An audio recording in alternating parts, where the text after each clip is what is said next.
Hello, fellow pirates, and welcome back to Dreadlock Gaming. Today, I'm going to bring you a build that was requested by somebody in a comment on my YouTube channel. It was requested in my lightning flooding torpedo build. They have requested that I do a Brigantine flood crew attack build. Now, I'm going to show you what I would use for a PvP crew attack flooding Brigantine build and for a PvP version of it. And if there's somebody that I can fight in PvP, then I'll take it out and I'll fight them in PvP in it. If there's not, then I will take out the PvE version and show you what it can do. The viewer is Blake Piper 3863. Thank you for the build request. Let's see what I can do with it. Now, the PvE version is the one that I have built right now. I will build the PvP version with y'all in this video. So I've thought about it, but I haven't even put it together yet. Now, let's take a look at what we're using. The ship requested was the Brigantine. And a flooding build on the Brigantine that's the only ship you should use for flooding, other than maybe the Badar. But the Brigantine's perks are, you have Bullhorn and Headstrong. Increase damage from ramming by 45% and gains additional speed while pursuing an enemy ship within 300 meters. Increases flooding weapon damage by 20% and deals 20% more damage to flooded targets. Then you have Headstrong. Increases damage from ramming based on current speed, capped at 80%. If target is flooded, deals an additional 7,000 damage when ramming. So, you get the extra speed, the extra ramming damage, the extra damage with flooding weapons, and the extra damage if they are flooded. And then you have more extra ramming damage, and if they're flooded, you can hit them with burst damage if you ram them. So it's a great build if you're doing a flooding build. Or it's a great ship if you're doing a flooding build. Now let's look at the weapons. I am going single type of weapons all the way around. The carronades. Why? Because I want to maximize the two things I'm trying to do on this ship, and that is flooding and crew attack. I don't want to mix up another weapon in there and have to use furniture to be able to get high potential out of it. So you'll have 4 shots on the front, 7 shots on either side, 2 shots on the back. And for PvP, and both PvE currently, I would say the Crouching Tiger, because if they have taunt on them, they do less damage to you. Plain and simple. So Crouching Tiger is what I would use. That increases your survivability, because if they're taunted, 50% less damage. Right out the door. Armor for the PvE version, Buccaneer's Oath. Why? Because we don't need the Ouroboros to help heal us or repair severe damage, because we're already going to have that. We're going to have healing coming from your crew attacks, and you're going to have severe damage repair coming from your crew attacks. And I'll get to that with the furniture. So we're looking for that extra damage and that extra armor. Let's look at that again. And the reason we are getting that is the blood and gold. Destroying a target gives you the blood and gold status on your ship, which increases weapon damage and armor by 25% for 30 seconds. And then the furniture, here's the kickers. Scrapper Station. Anytime you crew attack, 8,000 health. Boatswain's Toll. Increase crew attack damage by 7%. Increase charge rate of crew attack by 6%. First Mate's Ledger. This is where your severe damage recovery comes in. Which, unless you're fighting DMC, you're not going to get a lot of severe damage. Or if you're fighting the twins. But if you're fighting the twins, I would say use the Rhapsody of the Deep. But I also wouldn't be fighting the twins in a Brigantine. You need something very tanky to fight the twins if you're doing the Chorus of Havoc. If you're doing the other, the individual twins, level 14 ones, not so much. So, plus increase crew stamina recovery by 10% after each attack, and it increases the range of your crew attack. So that's our severe damage. If we take on severe damage, we can fix that. And then we have Lestari Trophy, because that helps us with acceleration, which means we can accelerate to ram somebody faster, plus we get more crew attack damage. Then we have Culverin Works for 19% more flooding damage from the culverins. And then Density Furnace to build up the charge rate of our flooding and to increase the duration of our flooding. This is what I would do for the PvE version. Now, let's get into the PvP version. For the weapons, we are going to stay exactly the same. For the armor, we are going to go with Black Prince. For the furnitures, we are going to get rid of the healing, and we are going to go with Rigging Station. That's our healing right there. Our 20%, below 20% health, we heal for 1% each second. Now, I'm going to keep the First Mate's Ledger. Let's see. Do we keep Boatswain's Toll? Or do we do something? Let's see what I got.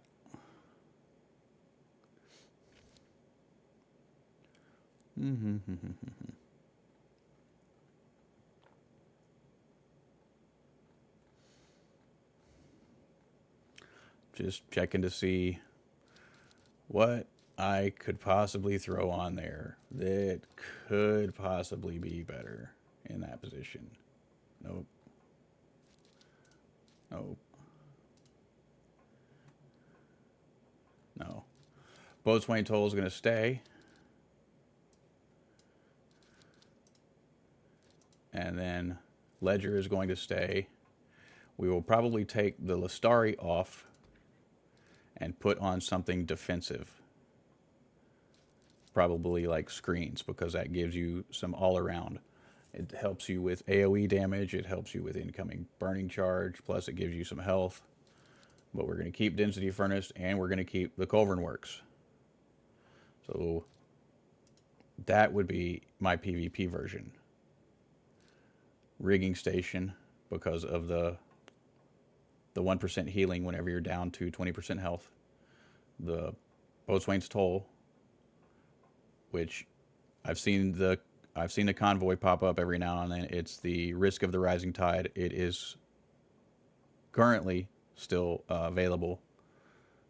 The First Mate's Ledger is coming from the Mooncake Regatta. If you did third week's weekly quest, then you were guaranteed to get one. Otherwise, there is a chance to get one from the chest from the Mooncake Regatta. And then we're going for a little bit of defense with the Companier screens. The Density Furnace, you get that from the blueprint from Rama, and you can craft it. The Culverin Works, you can craft at your carpenter. So that would be my PvP version. Now, we should have some stuff that popped up. Let's see. We have anybody that has decided they want to jump into a hostile takeover yet. Nobody has decided they want to jump in one. Okay. Well. Oh, there's the Risk of the Rising Tide convoy right there. Let's go a little bit more in depth and see if somebody jumps in one of these to see if we can go try this thing out, PvP. If not, I will take it and we will do either one of the twins, not the Chorus of Havoc, or we will go to a convoy or something, or Lee. I don't know. We'll figure it out. All right. Let's get a little bit more in depth into the build. Now, the weapons, they are hard to come by currently. You could buy them, I think it was for either 500 or 1,000 jade from Blackwood the first 2 weeks. It is not currently in his rotation this week. So I think the only way that you can get them currently right now is from a legacy chest.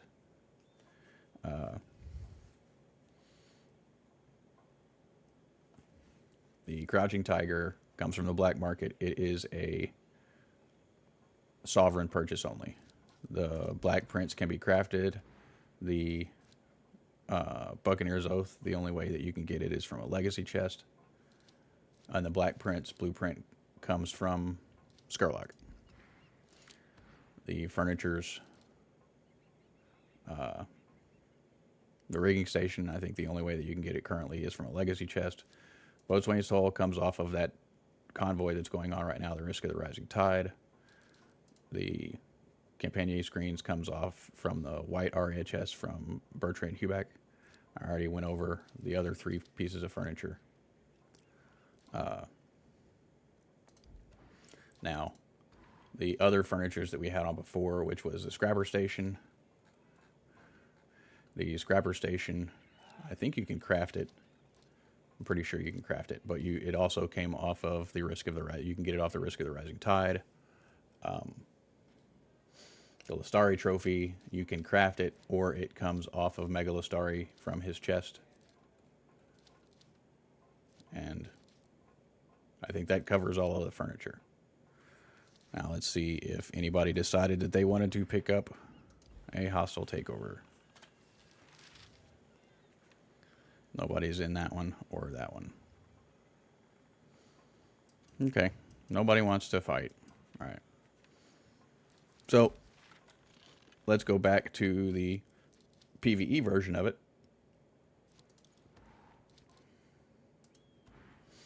We will change that back to the Buccaneer's Oath. We will change this and that back to, that one was Lestari trophy.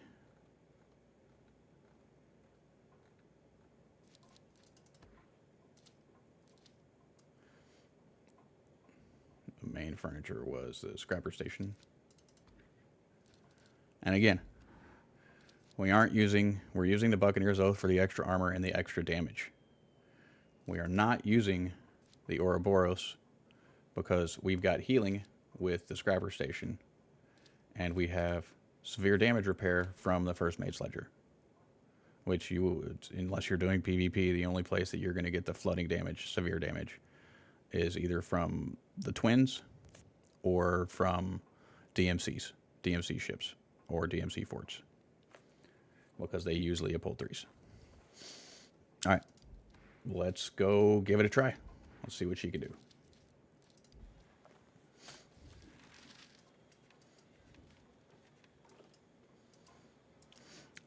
And something about flooding, in my opinion, flooding really shines in PvP. It's not bad in PvE, but it really, really shines in PvP. The fire, lightning, explosive, better than flooding for PvE. Is she out here? Yep. Is that her? All right, let's get our brace food.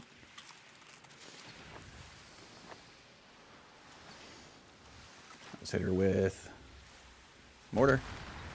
Take her damage down. And just start wailing on her.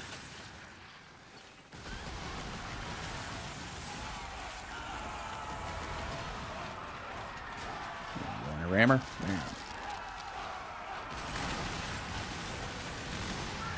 You drop that armor. I didn't drop her armor. I wonder why. Maybe she might have been bracing. That is one way that you can avoid having your armor broken. Brace.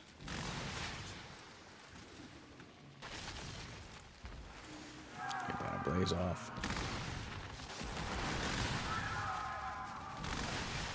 There we go. Broke her armor.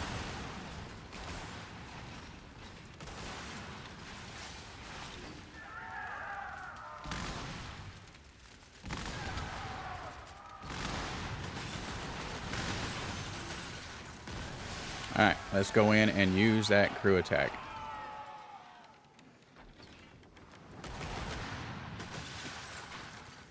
Since we have one up.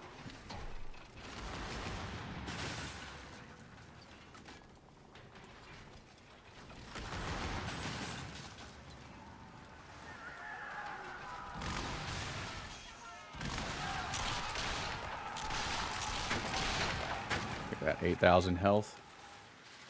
And we're going to clean that ablaze effect off.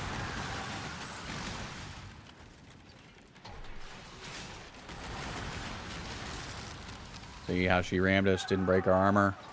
Hardly did any damage because we were braced. You know, I really don't know if an NPC ramming you breaks your armor. Wow, I just completely overshot her.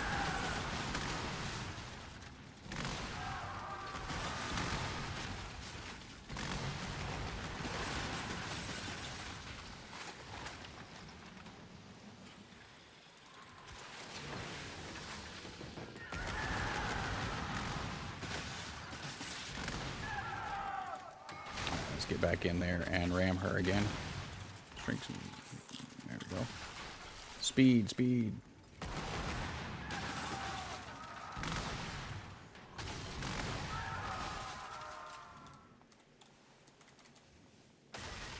Break her armor.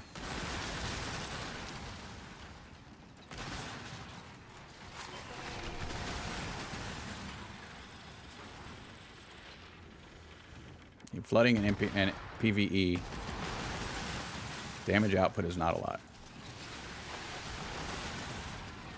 It really shines in PvP. Heal again.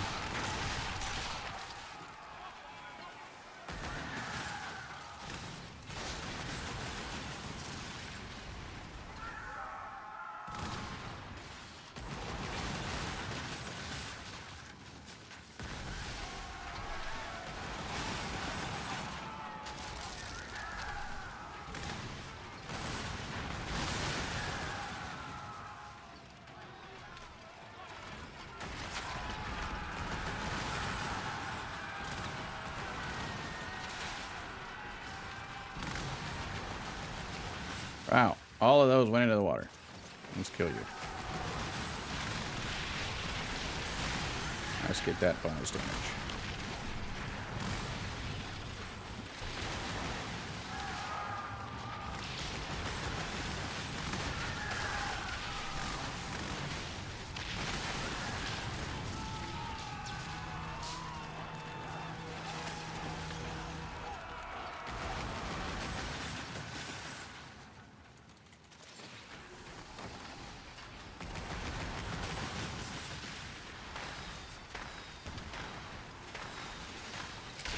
Some of that health.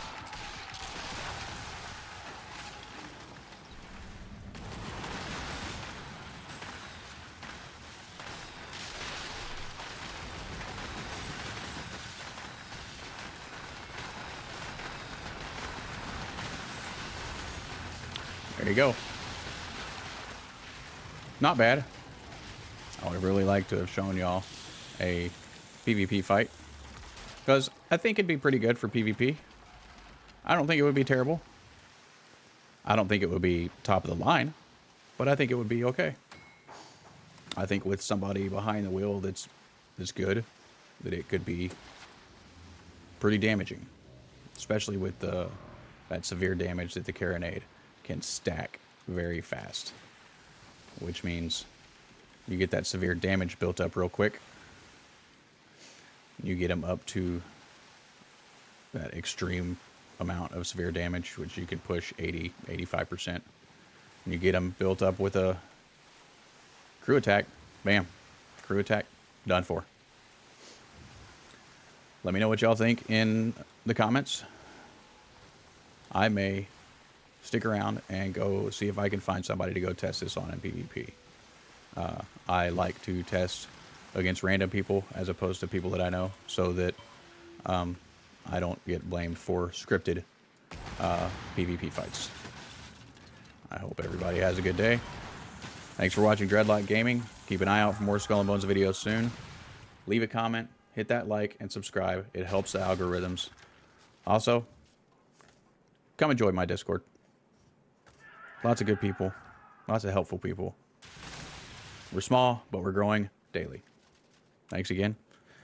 And remember, never give up the ship.